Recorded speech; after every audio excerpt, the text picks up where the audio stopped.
প্রিয় শিক্ষার্থীরা, কেমন আছেন? আশা করি সবাই ভালো আছেন। তারপর বলেন তো, আপনাদের বেসিক ওয়ান ক্লাস কেমন গেল? বেসিক ওয়ান ক্লাসে আমরা আসলে কি কি শিখছিলাম? যৌগমূলক এবং বিভিন্ন যৌগের গঠন, আফবাও নীতি, বিষয়গুলো আসলে বুঝতে পারছেন কিনা বা পারছিলেন কিনা সেটা আপনারা গ্রুপে জানালে খুশি হব। তো চলেন আমরা বেসিক টু ক্লাসটা আসলে দেখি। তো বেসিক টু ক্লাসে আসলে আমরা আজকে আলোচনার জন্য কি রাখছি? পরিবর্তনশীল যোজনী কাকে বলে?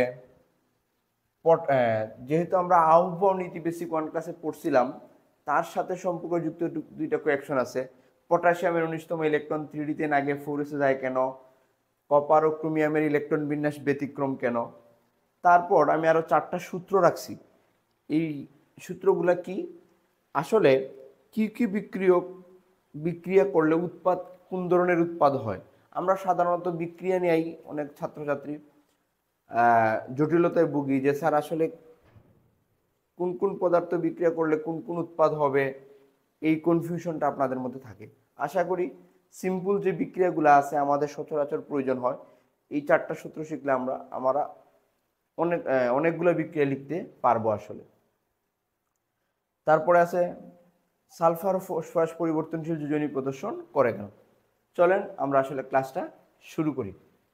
তো আমি প্রথমে পরিবর্তনশীল যোজনী অর্থাৎ কোনো মৌল একাধিক যোজনী প্রদর্শন করে, কেন করে সেটা একটা প্রশ্ন। আর একাধিক যোজনীর রূপগুলো আসলে কি কি সেটা আমরা একটু দেখি। আমরা পরিচিত কিছু মৌল এই জায়গায় বোর্ডে আমি লিখে রাখছি। স্যার এই আয়নটার নাম কি? Fe2+। আপনি কি বলতে পারেন এই যৌগটার নাম কি? এই যৌগটার নাম হলো ফেরাস ক্লোরাইড। Fe3+, এটার নাম হলো ফেরিক ক্লোরাইড। এটাকে আমরা অন্যভাবে বলতে পারি আয়রন 2 ক্লোরাইড রোমান সংখ্যা দেয়া, অথবা আয়রন 3 ক্লোরাইড। তাহলে আয়রন 2 ক্লোরাইড, Fe আয়রন তো ঠিকই আছে, তো আয়রন 2 ক্লোরাইড অথবা আয়রন 3 ক্লোরাইড। নতুবা আমরা বলি, মূলত আমরা ইউজ করি ফেরাস ক্লোরাইড আর ফেরিক ক্লোরাইড, ঠিক সেই রকম। Copper chloride 1, copper chloride 2।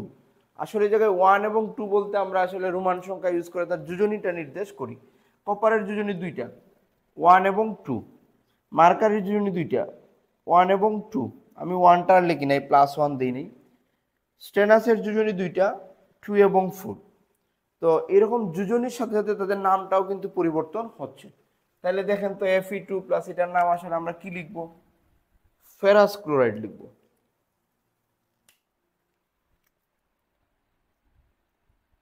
Ferrous chloride,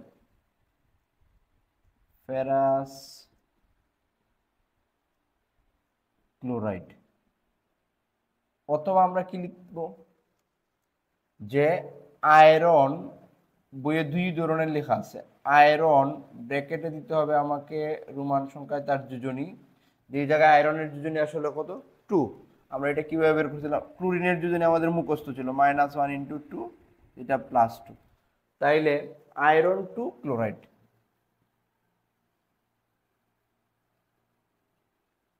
আচ্ছা স্যার, তাহলে ফেরাস ক্লোরাইড অথবা আয়রন 2 ক্লোরাইড আমরা যে কোনো একটা লিখতে পারি। তাহলে এটা কি হবে স্যার? এটা হবে ফেরিক ক্লোরাইড। ফেরিক ক্লোরাইড অথবা আয়রন রোমান সংখ্যায় 3 ক্লোরাইড। বলেন তো কেন? যে আয়রনের যোজনী এই জায়গায় 3 বোঝানোর জন্য। তা আমরা আসলে মূলত ইউজ করব ফেরাস ক্লোরাইড প্রচলিতভাবে, ফেরাস ক্লোরাইড এবং ফেরিক ক্লোরাইড। একটা জিনিস খেয়াল করছেন স্যার, আয়রনই এক জায়গায় নাম হয়েছে ফেরাস আর এক জায়গায় নাম হয়েছে কি? ফেরিক। আমরা এটা আসলে এইভাবে মনে রাখতে পারি কোনটা ফেরাস কোনটা ফেরিক। যদি কম হয়, কম হলে হয় আস, মানে আয়রনের যোজনী দুইটা, 2 এবং 3। যখন যোজনী কম হয় তখন সেখানে হয় আস, আর যোজনী বেশি হইলে হয় ইক। এরকম আরো 2-একটা এক্সাম্পল আমরা দেখতে পারবো। যেমন এটাকে আমরা বলি কপারের যোজনী দুইটা, জারণ মান +1 এবং +2, যোজনী 1 এবং 2। তো এই যৌগটার নাম আসলে কি হবে বলেন তো? কম হইলে বলছিলাম আস, এটাকে আমরা বলি Q plus chloride. Q plus chloride. অনুরূপ যদি আমরা লিখতে চাইতাম তাহলে এটা কি হইতো? Copper 1 chloride, copper 1 chloride. এটা কি হবে? কিউপ্রিক বেশি, কিউপ্রিক ক্লোরাইড। আচ্ছা, আমরা যদি এই জায়গায় এটাকে লিখতে চাইতাম তাহলে লিখে আসলে আমরা যদি কিউপ্রাস ক্লোরাইড অথবা কিউপ্রিক ক্লোরাইড ইউজ না করি তাহলে আমরা আসলে কি লিখতাম? Copper 1 chloride. এই জায়গায় কি লিখতাম বলেন তো? Copper 2 chloride.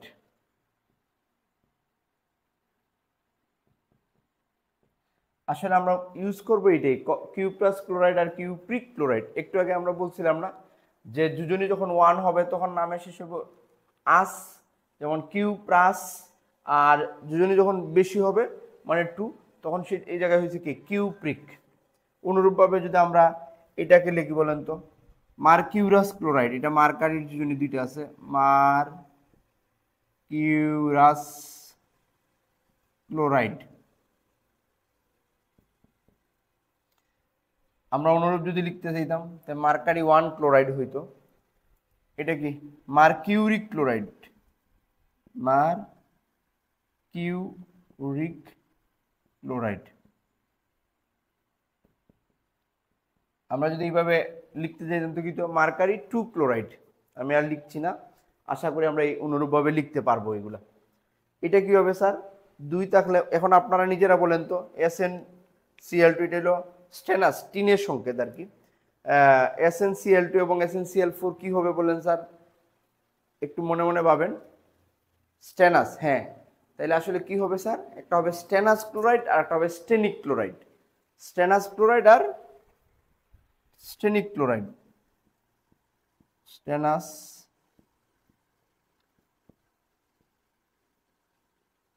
ক্লোরাইড, আর এটা হইতে পারে স্টেনিক ক্লোরাইড, স্টেনিক ক্লোরাইড। তাইলে আমরা এই জায়গায় কি লিখতে পারতাম স্যার? ওই যে এই আয়রন, স্টেনাস মানে আয়রন, স্টেনাস 2 ক্লোরাইড অথবা স্টেনাস 4 ক্লোরাইড। তো ব্যাপারটা আপনারা বুঝতে পারছেন কিনা একটু আমাকে এই ক্লাসের রিভিউতে জানাবেন। তো আমি আবার ব্যাপারটা একটু ক্লিয়ার করি যে আমরা যে সকল মৌল ব্যবহার করি এই জায়গায় মূলত অবস্থান্তর মৌলগুলোই আমরা লিখছি। অবস্থান্তর মৌলগুলো একাধিক যোজনী প্রদর্শন করে, তার মধ্যে আয়রন একটা আছে। তা আয়রনের যোজনী 2 এবং 3। তাই আমরা বলছিলাম যখন যোজনীটা কম থাকবে, কোনো মৌলের যোজনী কম থাকবে, তখন নামের শেষে আসলে আস যুক্ত হয়। তাহলে আমি একটু নোট আকারে লিখি, যোজনী কম হলে, যোজনী কম হলে আস ইউজ করবো আমরা। নামের শেষে কি হবে? আস। যেমন ফেরাস, আস হবে উচ্চারণটা। আর যোজনী বেশি হলে, মানে একই মৌলের যদি একাধিক যোজনী থাকে, বেশি হইলে, যোজনী বেশি হলে কি হবে স্যার? ইক হবে। দেখেন তো আমাদের যুক্তির সাথে মিলছে কিনা, যে ferrous chloride, ferric chloride, cuprous chloride, cupric chloride, mercurous chloride, mercuric chloride, stannous chloride, stannic chloride.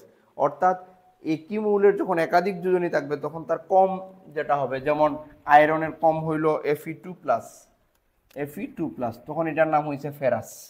আয়রনের বেশি যোজনী হইল Fe3+, তখন এটার নাম হয়েছে ফেরিক। আশা করি আমরা এই ব্যাপারটা বুঝতে পারছি।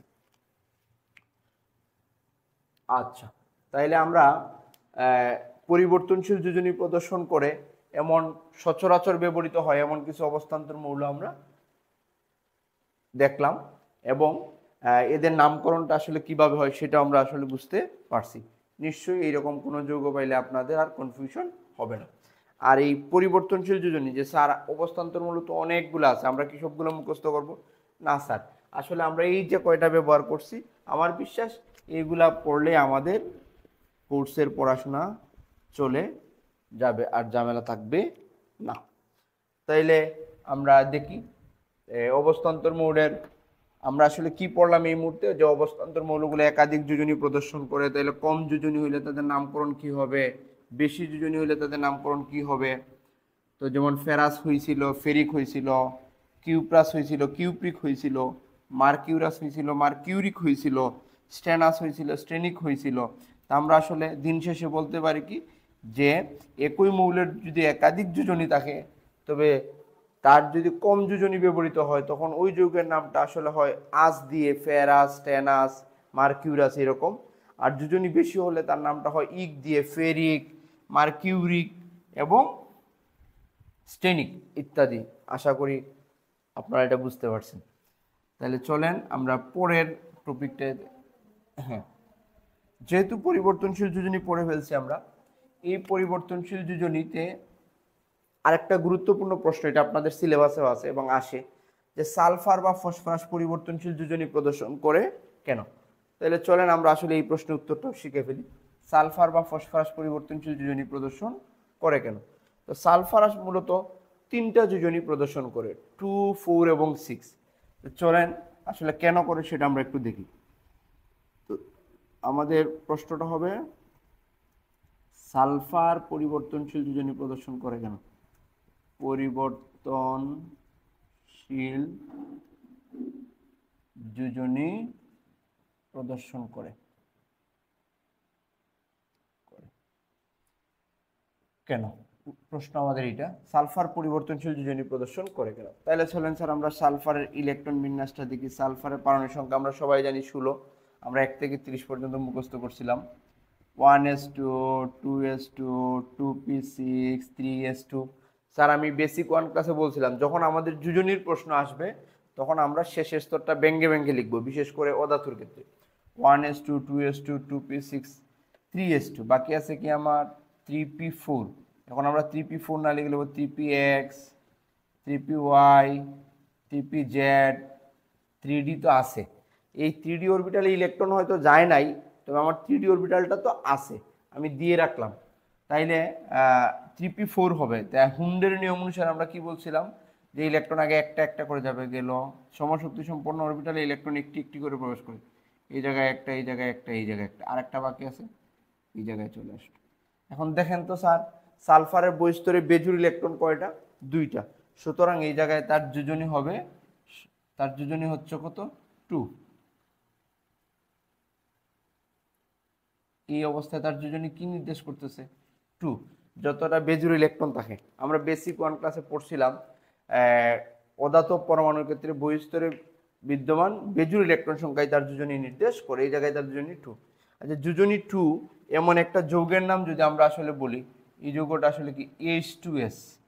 দেখেন তো স্যার মনে আছে কিনা, আমার সালফার মুখস্থ না কিন্তু হাইড্রোজেন মুখস্থ আছে। হাইড্রোজেন +1 × 2, তো সালফার হবে -2। অর্থাৎ এই জায়গায় তার জারণ মানটা -2, কিন্তু যোজনী তো 2 ঠিকই আছে। তারপরে চলেন এখন সালফার যে আসলে পরিবর্তনশীল যোজনী প্রদর্শন করেন, একটা জিনিস খেয়াল করেন স্যার, এই সালফারের ক্ষেত্রে বহিস্তরে তার তৃতীয় স্তরে ইলেকট্রন মোট আছে 6টা। ইলেকট্রন মোট আছে কয়টা, 6টা, যেটাকে আমরা যোজনী ইলেকট্রন বলছিলাম। আর এই মুহূর্তে তার সিঙ্গেল ইলেকট্রন 2টা, সুতরাং তার যোজনী আসলে 2। এখন দেখেন এই তৃতীয় স্তরে একাধিক জোড় ইলেকট্রন আছে এবং তৃতীয় স্তরে কিন্তু তার 3d অরবিটালটা ফাঁকা। এইটাই আসলে আমার মূল পয়েন্ট। যেহেতু তার 3d অরবিটালটা ফাঁকা এবং এই জায়গায় একাধিক জোড় ইলেকট্রন আছে, আমি সালফারকে যদি একটু উত্তেজিত করি বা তাপ দেই, বিক্রিয়া সংগঠনের জন্য উদ্বুদ্ধ করি আর কি, 1s2 2s2 2p6, তখন কি হবে দেখেন, এই 3s থেকে একটা লাফ দিয়ে 3d তে চলে যাবে এবং এই 3px থেকে একটা লাফ দিয়ে আবার 3d তে যেতে পারে, অর্থাৎ তার পরিবর্তনশীল যোজনী প্রদর্শন করবে। তাহলে আমরা মনে করি আগে 3s2 মনে করি এই জায়গা থেকে গেছে, 3px1 3py1 3pz1 3dxy1, তার তো আরো আছে 3dyz, আমি আর এই মুহূর্তে দিচ্ছি না 5টার মধ্যে। তাইলে এই মুহূর্তে বলেন তো তার যোজনী ইলেকট্রন কত, যোজনী ইলেকট্রন তো 6টা ঠিকই আছে, তার যোজনী কত 4, অর্থাৎ এই মুহূর্তে তার যোজনী ব্যবহৃত হচ্ছে কত স্যার, 4। যোজনী সালফারের 4 হয় এমন একটা যৌগের নাম বলতে পারবেন আপনারা? Sulphur dioxide. দেখেন -2 × 2, তো এই অংশ যদি -4 হয় এই অংশ হবে +4, অর্থাৎ এই জায়গায় সালফারের যোজনী 4। আচ্ছা, এখন আমরা যদি আবার উত্তেজিত করি, দেখেন আরেকটা ইলেকট্রন আছে, মানে জোড় ইলেকট্রন আছে, এটা আবার লাফ দিয়ে এই জায়গায় যেতে পারবে। মানে যুদ্ধতা স্তরে যত জোড় ইলেকট্রন আছে, যদি ফাঁকা জায়গা থাকে এটাকে উত্তেজিত করলে সে বেজোড় হইতে পারে এবং হবে, তখনই আসলে পরিবর্তনশীল যোজনী প্রদর্শন করে। 1s2 2s2 2p6, তাহলে কি হবে sir? 3s1 3px1 3py1 3pz1 3dxy1 3dyz1। তাইলে আমরা আসলে কি দেখলাম স্যার? তার যোজনী ইলেকট্রন 6 এবং যোজনীও আসলে 6। তো এই মুহূর্তে সালফারের যোজনী আসলে 6।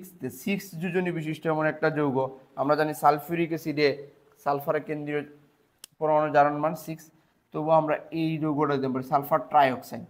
-2 × 3 মানে -6, এই অংশ হবে +6। তাইলে আসলে আমরা কি বুঝলাম স্যার? সালফার যোজনী 3টা যোজনী প্রদর্শন করে, 2 4 এবং 6। চলেন আমরা পরীক্ষায় এই প্রশ্নটা আসলে আমরা আসলে কিভাবে আনসার করব। যে সালফারের ইলেকট্রন বিন্যাস হতে দেখা যায় যে, স্বাভাবিক অবস্থায় সালফারের ইলেকট্রন বিন্যাস হতে দেখা যায় যে তার বহিঃস্তরে 2টা বেজোড় ইলেকট্রন বিদ্যমান এবং তার 3d অরবিটালটা ফাঁকা আছে। তাই সালফারকে উত্তেজিত করলে বহিঃস্তরে বিদ্যমান জোড় ইলেকট্রনগুলা 3d অরবিটালের ফাঁকা স্থানে জায়গা গ্রহণ করতে পারে। তাই তাকে উত্তেজিত করলে প্রথমে আমরা একসাথেও চাইলে লিখতে পারতাম, তো 2 ধাপে লিখলে হবে। প্রথমে 3px হতে একটা লাফ দিয়ে 3dxy, এইভাবে বলতে পারেন, লাফ দিয়ে চলে গেল 3dxy, ফলে তার পরিবর্তন যোজনী হয় 4। আবার সালফারকে উত্তেজিত করলে 3s হতে একটা লাফ দিয়ে 3dyz চলে যায়, অর্থাৎ সালফার 2 4 এবং 6 যোজনী প্রদর্শন করে। এখন আরেকটা প্রশ্ন হতে পারে, স্যার আমি আরো তাপ দিই, আরো তাপ দিলে কি 2 নম্বর 2p থেকে লাভ দিবে? না স্যার, আসলে আপনি যতই উত্তেজিত করেন না কেন, সে তার বহিঃস্তর থেকে আসলে একই স্তরে ফাঁকা জায়গা থাকলে যাবে, সে দ্বিতীয় স্তর থেকে তৃতীয় স্তর অথবা তৃতীয় স্তর থেকে চতুর্থ স্তরে যেতে পারবে না। এখন বলেন তো, এটাকে আমরা উত্তেজিত করলে কি আর কোনো পরিবর্তন হওয়া সম্ভব? কারণ তৃতীয় স্তরে সবগুলাই সিঙ্গেল হয়ে গেছে, সে আর পরিবর্তনশীল যোজনী প্রদর্শন করতে পারবে না। অর্থাৎ আমরা কি পাইলাম? সালফার পরিবর্তনশীল যোজনী প্রদর্শন করে। এক্ষেত্রে কয়টা যোজনী তার হইতে পারে? 2 4 এবং 6। আশা করি আমরা বুঝতে পারছি। এটা আপনাদের সিলেবাসে প্রশ্নটা আছে এবং পরীক্ষায় আসে স্যার। গেল আমাদের সালফারের ব্যাপারটা। অনুরূপভাবে আপনারা ফসফরাসের ব্যাপারটাও বলতে পারেন। আচ্ছা, আমি যদি একটু ফসফরাসেরটা বলি, phosphorus 15, 1s2 2s2 2p6 3s2 3p, আসলে কি স্যার 3p3 হয়, তো 3p3 না লিখে আমরা কি লিখবো? 3px 3py 3pz 1 1 1। স্যার তৃতীয় স্তরে 3d অরবিটালটা তো আছে, আমার ইলেকট্রন হয় না, হয়তো নাও 3d অরবিটালে যায় না, কিন্তু 3d অরবিটালটা তো আমার ফাঁকা আছে। এখন বলেন তো তার যোজনী ইলেকট্রন কত? তৃতীয় স্তরে তার যোজনী ইলেকট্রন 5টা বেজোড় ইলেকট্রন, কিন্তু যোজনী কত? 3। 3 যোজনী বিশিষ্ট একটা যৌগের নাম আমরা বলি PCl3। কি? PCl3। দেখেন তো, আমাদের ক্লোরিনটা মুখস্থ ছিল, ক্লোরিন -1 × 3, এই অংশ +3, অর্থাৎ এই জায়গায় ফসফরাসের যোজনী কত? ফসফরাসের যোজনী আসলে 3। আমি যদি এই জায়গায় একটু মার্ক করি, এটা যোজনী, ফসফরাসের যোজনী জায়গায় কত? 3। এখন আমি আবার যদি ফসফরাসটাকে উত্তেজিত করতাম, দেখেন তো কেন উত্তেজিত করব? যে স্যার তার তো 3d অরবিটালে ফাঁকা জায়গা আছে, এই জায়গায় 3s এর 2টা ইলেকট্রন আছে, সুতরাং এটাকে উত্তেজিত করলে এটা লাফ দিয়ে এই জায়গায় যেতে পারবে। তাই সে পরিবর্তনশীল 1s2 2s2 2p6 3s1 3px1 3py1 3pz1 একটা লাফ দিয়ে 3dxy1। আমি 3dyz 3dzx চাইলে দিতে পারতাম, এই মুহূর্তে আর আমার প্রয়োজন নাই, তাই আমি আর দিচ্ছি না। দেখেন তো স্যার তার যোজনী ইলেকট্রন কত? বহিঃস্তরে মোট ইলেকট্রন 5টা এবং তার সিঙ্গেল ইলেকট্রন 5টা, সুতরাং তার যোজনীয় কত? 5। 5 যোজনী বিশিষ্ট একটা যৌগের নাম বলি আমরা PCl5 ফসফরাস পেন্টাক্লোরাইড, এই যৌগে ফসফরাসের জারণ মান প্লাস, দেখো ক্লোরিন -1 ইন্টু 5, এই অংশ যদি -5 হয় তো এই অংশ কি +5 সমান, এই জায়গায় আমাদের ফসফরাসের যোজনীটা কত হয়েছে স্যার, জারণ মান তো প্লাস মাইনাস সহ, আর যোজনী খালি সংখ্যাটা, এই জায়গায় তার যোজনী 5। আশা করি সালফার এবং ফসফরাসের পরিবর্তনশীল যোজনীর প্রকাশের বিষয়টা আপনারা বুঝতে পারছেন। আচ্ছা, এখন আমরা চলে যাই, পরিবর্তনশীল যোজনীর বিষয়টা ভালো করে বুঝতে পারছি এবং তারা সালফার ফসফরাস কেন পরিবর্তনশীল যোজনী প্রদর্শন করে এই ব্যাপারটা বুঝতে পারছি। এখন আমরা যাব ওই যে আউফবাউ নীতি অনুযায়ী পটাশিয়ামের 19তম ইলেকট্রন 3D-তে না গিয়ে 4s-এ যায় কেন, যেহেতু আমরা গত ক্লাসে আউফবাউ নীতিটা পড়ছি, তো ওই রিলেটেড প্রশ্ন, এটা আপনাদের সিলেবাসেও আছে, পরীক্ষায়ও আসে, আমি এটা বেসিকেও রাখছি আর কি। চলেন, পটাশিয়ামের 19তম ইলেকট্রন 3D-তে না গিয়ে 4s-এ যায় কেন, পটাশিয়ামের 19তম ইলেকট্রন 3D-তে না গিয়ে 4s-এ যাওয়ার কারণ। তা আমরা পটাশিয়ামের ইলেকট্রন বিন্যাসটা করি। আমরা এখন এই প্রশ্নের উত্তরটা পড়ব, পটাশিয়ামের 19তম ইলেকট্রন 3D-তে না গিয়ে 4s-এ যায় কেন। তো পটাশিয়ামের 19তম ইলেকট্রনের আগে ইলেকট্রন বিন্যাসটা করি, 1s2 2s2 2p6 3s2 3p6, 3D-তে দিব না, 4s1 3d0। স্যার ওই যে আমরা আউফবাউ নীতি অনুযায়ী প্রথম বেসিক ক্লাসে যে ক্লাসটা করছিলাম, দেখছিলাম যে 3D-তে না গিয়ে এটা 4s-এ যায়, যেহেতু 3D নিয়ে প্রশ্ন আসছে তাই আমি 3d0 লিখছি। আমি স্বাভাবিক অবস্থায় লিখলাম, আমি 3D না দিলেও চলতো আমার। তো এখন প্রশ্ন হলো যে স্যার 3D-তে ইলেকট্রন না গিয়ে 4s-এ গেল কেন, স্বাভাবিক অবস্থায় কি হচ্ছে দেখুন তো, 2881 2881। স্যার আমরা 9-10-এ প্রাথমিক অবস্থায় নবম শ্রেণীর আগে আমরা ইলেকট্রন নিয়ে 28, আমরা জানতাম প্রথম স্তরে 2টা, দ্বিতীয় স্তরে 8টা এবং তৃতীয় স্তরে 32টা, 3n স্কোয়ার 2n স্কোয়ার, তো 3 3 9 2 18টা। হ্যাঁ, প্রথম স্তরে 2টা, দ্বিতীয় স্তরে 8টা, তৃতীয় স্তরে 18টা, এইভাবে হওয়ার কথা ছিল। যেমন পটাশিয়ামের যদি এই সূত্র অনুযায়ী করতে দিতাম আমরা, পটাশিয়াম 19 তেও হইতে পারতো 289, কিন্তু আসলে 289 হয় না, এই জন্য হয় এটা কি হয় 2881। এখন এই ব্যাখ্যাটার জন্য আসলে আমাদের আহ্বান নীতি প্রয়োজন। আসলে এই পদ্ধতিতে একটা প্রশ্ন আপনারা করতে পারেন যে আমরা এই পদ্ধতিতে ইলেকট্রন বিন্যাস করি না কেন। এই পদ্ধতিতে আমরা 18 আগ পর্যন্ত করতে পারবো, কিন্তু 18-র পরে যেমন 19 নম্বর যদি করতে যাইতাম যে প্রথম স্তরে 2টা, দ্বিতীয় স্তরে 8টা এবং তৃতীয় স্তরে 18টা থাকতে পারে, তার মধ্যে 18টা নাই, আমার তো 9টা তো থাকতে পারবে, কিন্তু আসলে তো এরকম হয় না, কারণ এই 3D অপেক্ষা 4s-এর শক্তি কম বিদায় সে 3D-তে ইলেকট্রন না গিয়ে 4s-এই চলে যায়। এখন এই প্রশ্নের উত্তরটা আমরা পরীক্ষার খাতায় কিভাবে লিখব একটু দেখেন। আপনি প্রথমে বলবেন যে পটাশিয়ামের 19তম ইলেকট্রন 3D-তে না গিয়ে 4s-এ যায়, কারণ 3D অপেক্ষা 4s-এর শক্তি কম। এখন 3D অপেক্ষা 4s-এর শক্তি যে কম, এটা আমরা কিভাবে প্রমাণ করতে পারি, আমরা একটু লিখেই ফেলি, পটাশিয়ামের 19তম ইলেকট্রন 3D-তে না গিয়ে 4s-এ যায়, 3D-তে না গিয়ে 4s-এ যায় কারণ 3D অপেক্ষা 4s-এর শক্তি কম, 4s-এর শক্তি কম, যা আমরা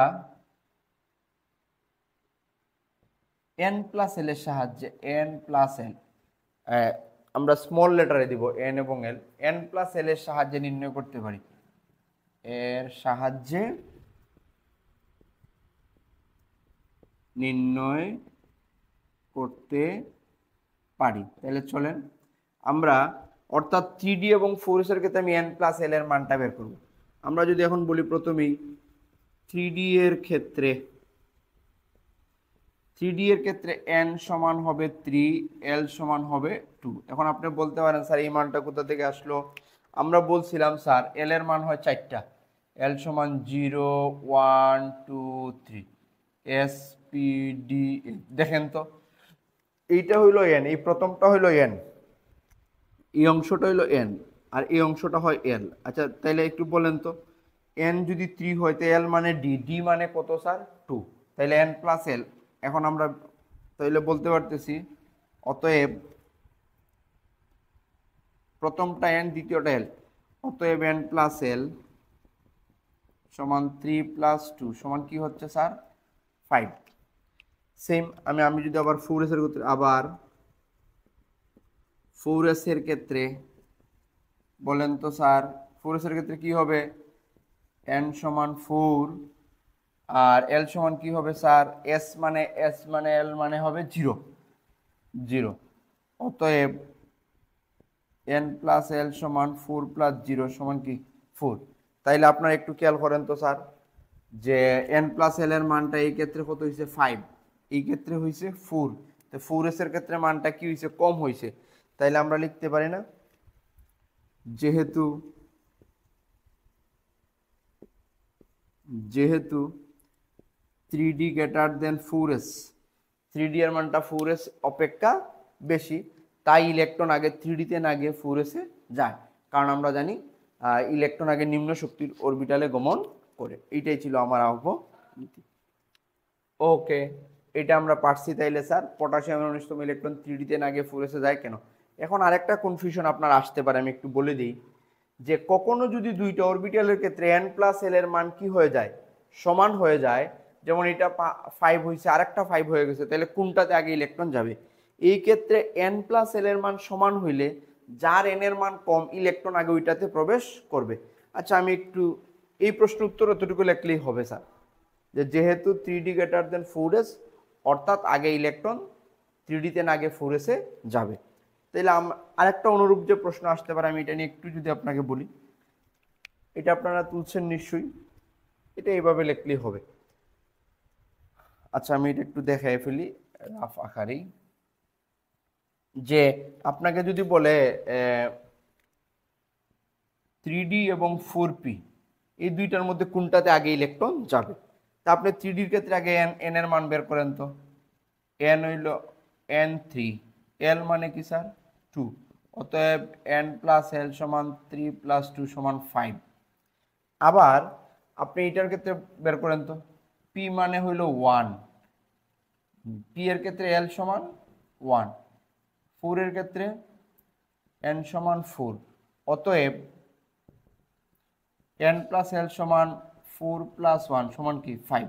দেখেন স্যার আপনারা যে n প্লাস n 3D এর ক্ষেত্রে n প্লাস l হয়ে গেছে 5, আবার 4p এর ক্ষেত্রে হয়ে গেছে 5।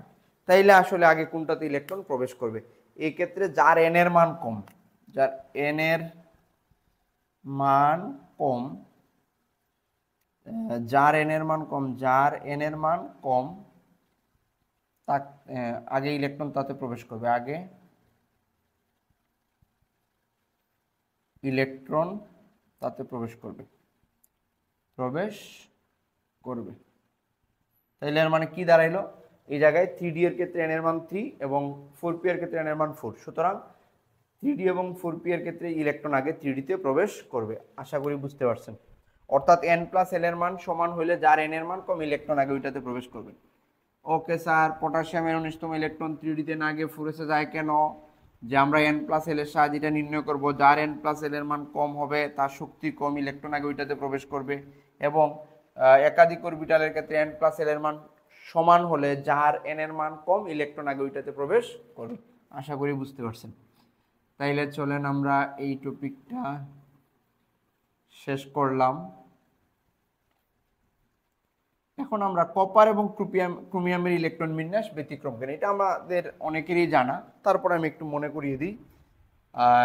যেমন copper 29, 1s2 2s2 2p6 3s2 3p6, 3d তে দিব না, 4s2 3d 9।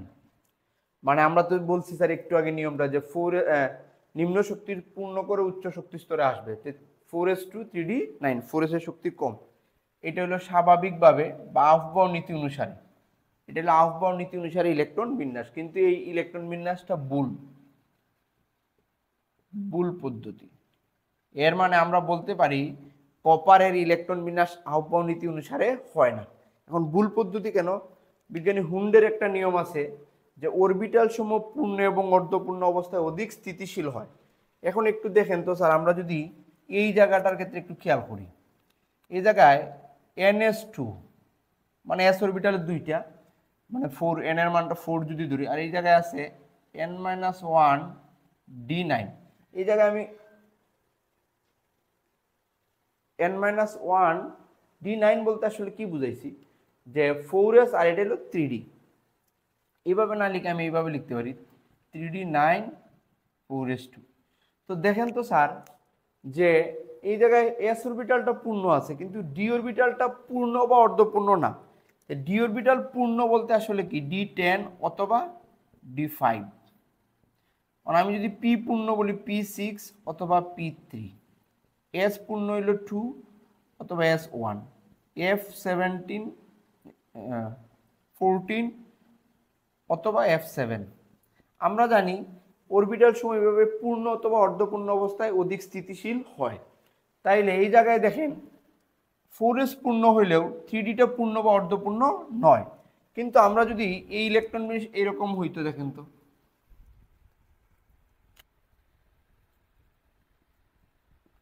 1s2 2s2 2p6 3s2 3p6 3d10 আর 4s1।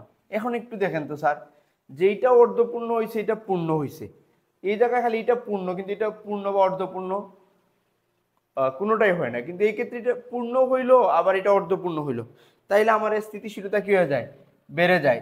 তাই এটা হলো সঠিক সঠিক পদ্ধতি। তো নর্মালি যদি আপনাকে বলি যে কপারে ইলেকট্রন বিন্যাস করে, আপনি কোনটা করবেন? অবশ্যই নিচেরটা। আর যদি এই প্রশ্নটা আসে, এটা অনেক ক্ষেত্রে 3 মার্কের প্রশ্ন আসে যে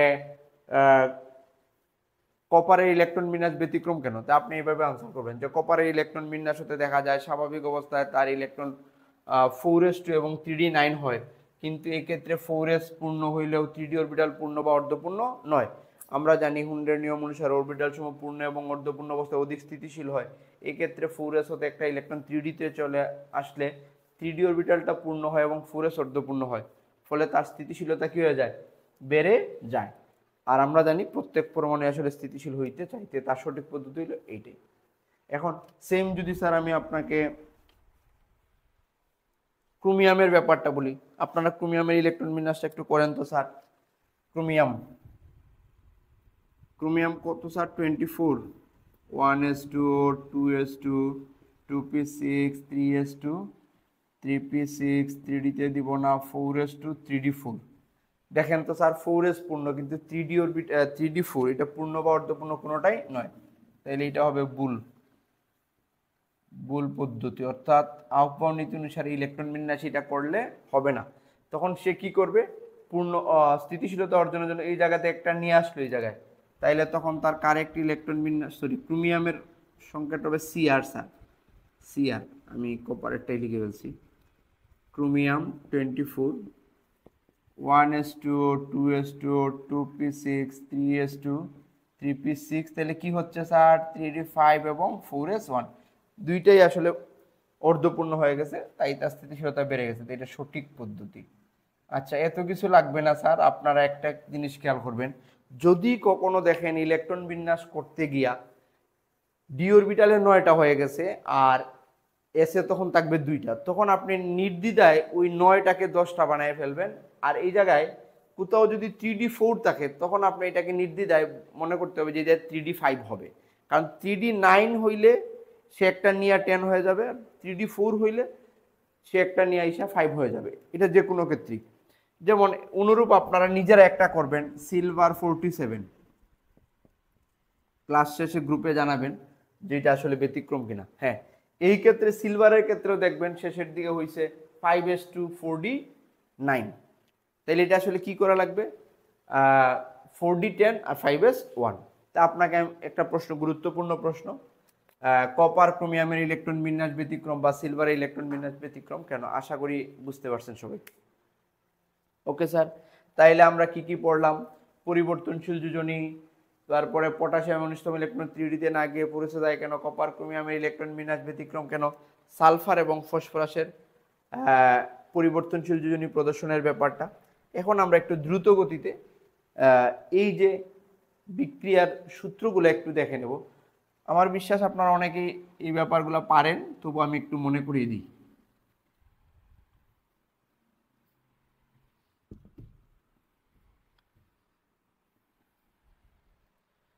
আচ্ছা, তো আমি এদিক থেকে শুরু করি, আমি একটু নাম্বারিং করে ফেলি।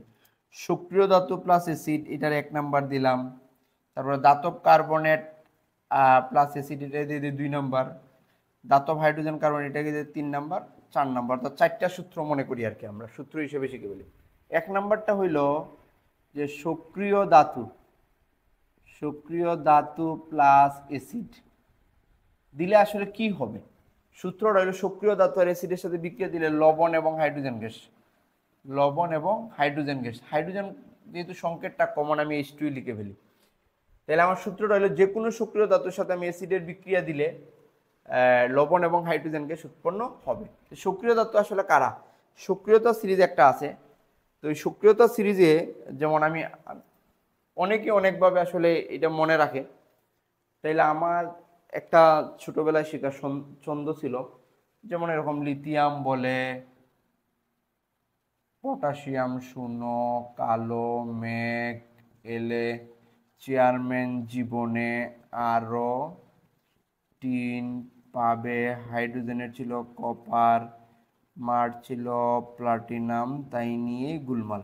ওকে, আমি অন্য কোনো ক্লাসে হয়তো এটার ছন্দ লিখে দিব, এই মুহূর্তে আমার লাগতেছে না।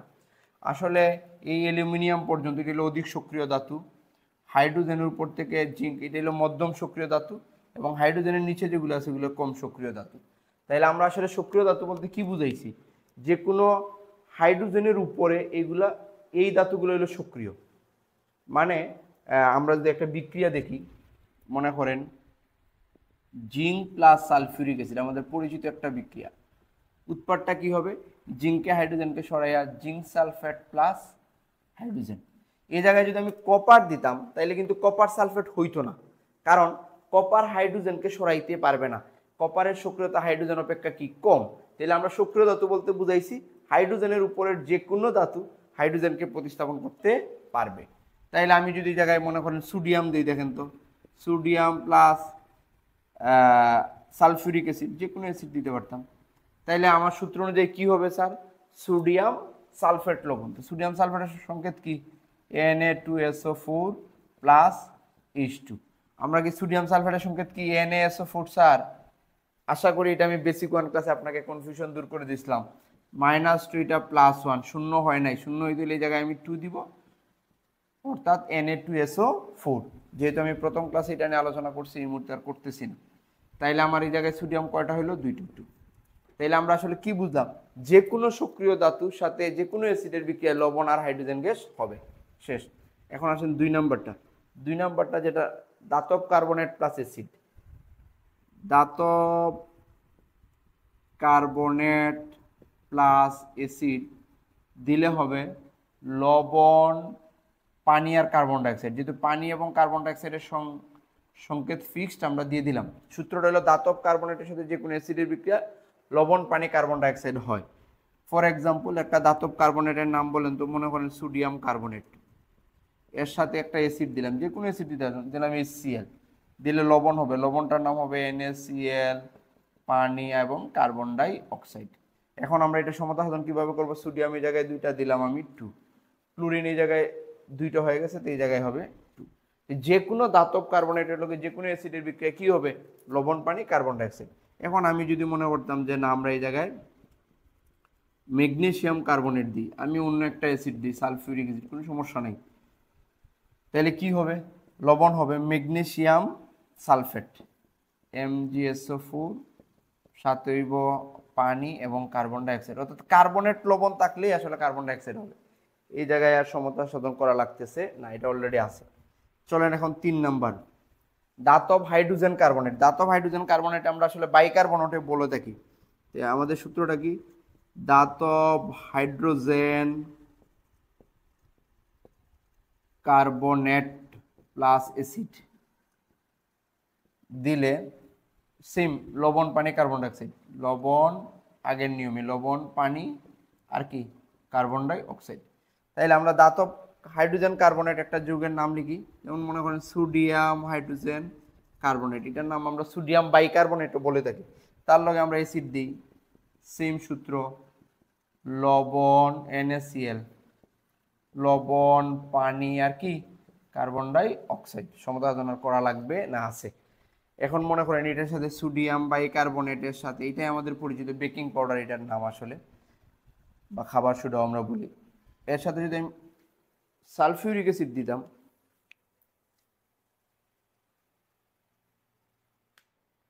দেখেন স্যার আমরা এই সোডিয়াম বাইকার্বনেটের সাথে যদি আমরা সালফিউরিক অ্যাসিড দিই H2SO4, তাহলে কি হইতো?